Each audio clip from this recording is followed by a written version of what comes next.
The Merchant Monologue, The Truth of the Crimson Key. The scene is the drawing room of the late Lord Ashworth, minutes after the police have sealed the room.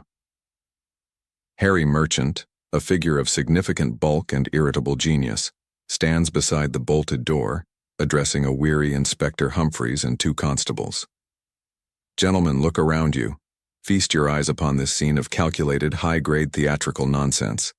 I've been hauled out of my bed, my warm, comfortable bed, mind you, to look upon a corpse which, you assure me, was slain by a ghost who vanished through a pane of glass. Rubbish. Absolute, utter, contemptible rubbish. I have no patience for miracles, Humphreys.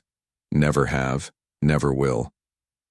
What we have here is not the supernatural, but the diabolically clever exploitation of three simple facts: human curiosity, gravity, and the fact that you police officers, bless your honest, simple hearts, always focus on the wrong end of the trick.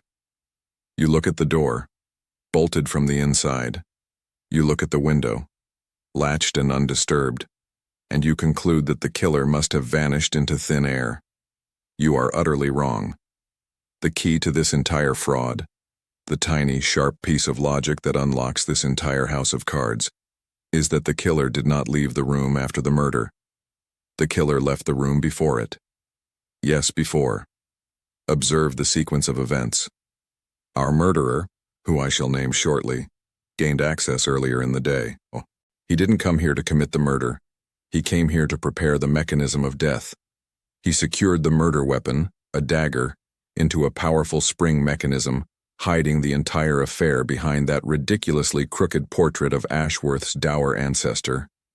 The dagger was aimed precisely at the spot where our late Lord Ashworth's back would soon be. Now, for the trigger.